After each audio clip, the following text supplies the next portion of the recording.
Hey there everyone, this is Ryan, aka The Frugal Geek, and today I wanted to review for you a pick I found on Amazon.com. It's 105 polyhedral dice. These are gaming dice used in role-playing games such as Dungeons & Dragons, Pathfinder, Eclipse Phase, and so on and so forth.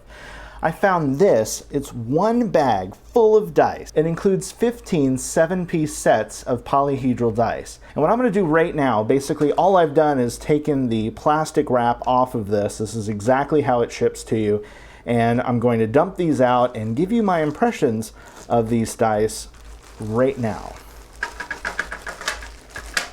Okay, one of the things I absolutely love about the way that they pack this, not only did it come with this velvet, it's actually a really tough, strong type of like canvasy velvet. I really like it. This bag does not look like it has any weak seams or anything, and it looks like it would hold up to some use. It has a fairly nice, it's kind of rough. It's not exactly like a soft silk-like lining, but it will do the job. This will definitely hold your dice and then some. It actually holds all of these and with plenty of room left over. So I'm impressed with the bag. The next thing I'm impressed with is the fact that they're individually wrapped with their sets. And that is a great thing because, man, I really hate having to separate out sets. If I want to grab, like, for example, the yellow set, I can just do so very quickly. I like that I don't have to sort these out myself. It's already done for me. All right, I'm going to go ahead and open up one of these and tell you what I think of these particular dice. I can tell you right now, just on weight alone, feeling them in the bag and actually solo, these have a pretty good weight to them. They are not by any means a heavy set of dice. Taking a close look right now at the 20-sided, the lettering pops really well on this transparent orange. The transparent orange, the camera really doesn't do it that much justice. It's actually almost a neon. It's very bright, and the white reflects very well on it. So it is a very good start to this kit. I like it a lot. All right, and going into the next bag, the one that pops out the most to me, it's one of my favorite color combinations. It's basic white on black, and this is an opaque set. Complete opposite from the transparent one we just looked at, and already the numbers are popping out at me. They're very vibrant. I am noticing just a little bit that the finish on the die itself isn't particularly crisp. It actually looks a little scuffed, a little worn. It's not what I would consider to be a showpiece die set at all. It is very standard, and if you are one of those people that are super critical about how your dice look, you're not going to like this set, I can tell you that right now. However, for the vast majority of us that just want to play, this is going to do the job for you. All right, and this next set is a transparent purple. It's actually quite beautiful to the eyes. The camera doesn't do it a lot of justice. This is actually a really nice looking set. The white pops very well. I'm actually seeing a scuff, like a pretty bad one right here on the 6-sided on the 3's face, which I'm not particularly happy about at all. Okay, now that we've taken a look at a couple of sets that are transparent, a couple that are opaque, let's go ahead and look at one of the marbled sets, and this is a marbled pearl. It basically is just a really beautiful look. With the gold lettering, it looks absolutely wonderful. This is a really quality set in particular. I actually really like it. I'm not seeing any flaws. Yeah, this is a good set out of the ones that we've looked at. This one looks like it has the highest quality. And going down the list, again, we're going to look at this transparent red. This is beautiful. It looks like candy in my hand. I really like the look of this set. And again, the faces are a little bit on the scuff side. There's a visible scratch already on the 4, for example. However, I really can't fault the company. They're making these in bulk, and they're making them much cheaper than you can get, for example, at a game shop if you get one of the name brands. But this is a really nice looking set. I really like the candy look to it, and the white pops very vibrantly against the red. Very well done. All right, we're working our way through them. This set in particular, it's purple and it has white lettering. There's really not much else to say about it. It's a beautiful purple. It looks really good under specific types of light. I'm noticing some color variances, however, color with the D20 and the D4 against all the rest of them. They're definitely looking a little bit different on the hue, so it's not uniform color, and I'm kind of disappointed about that. Looking at this nice opaque blue, it's kind of a baby blue, a powder blue. Looks really good with the white lettering.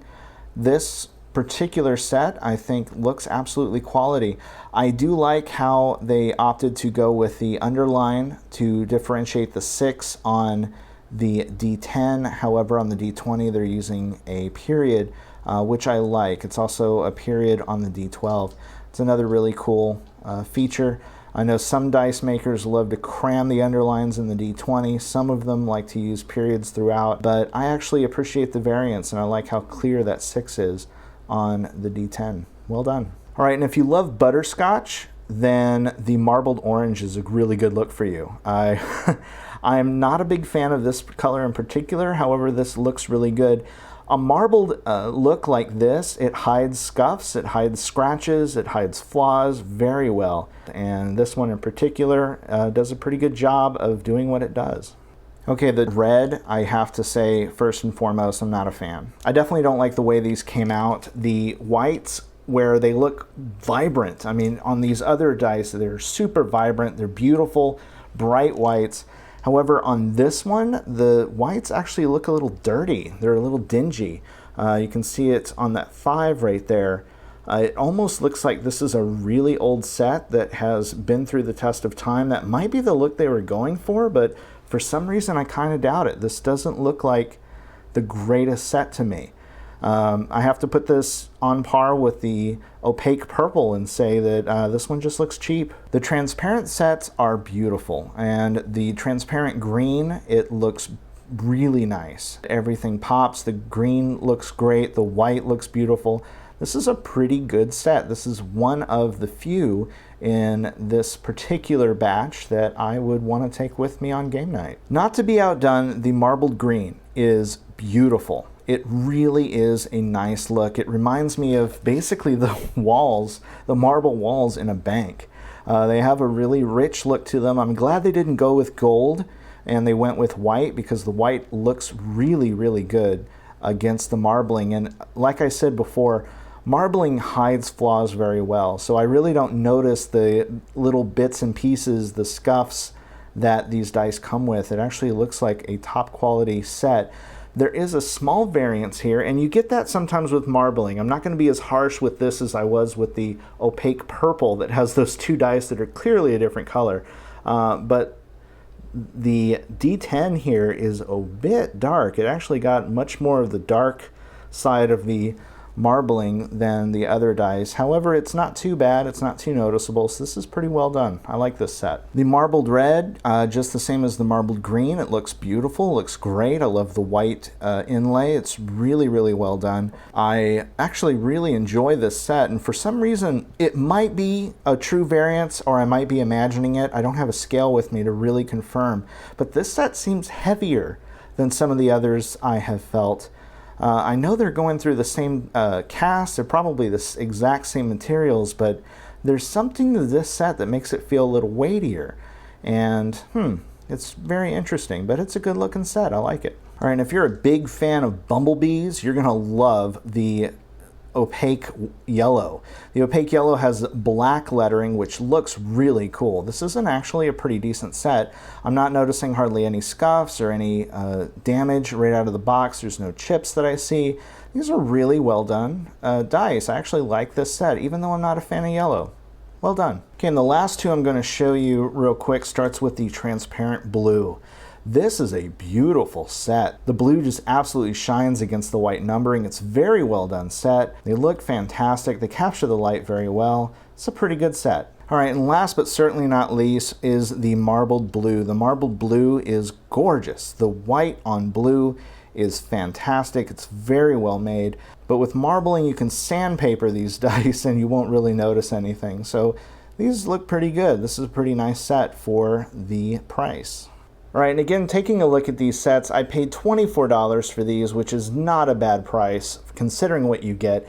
You get some mid-grade, middle-of-the-road dice. They are not the lowest quality I've seen by far, but they're also not exactly high-quality dice. And you get 15 sets of 7 for $24. That is not a bad deal at all. Now, if you are interested in picking these dice up for yourself, again, they're about $24 on Amazon. I've put a link in the description. Please check that link out. Any purchase you make after you click that link helps the channel and helps me so that I can buy more things to review for you.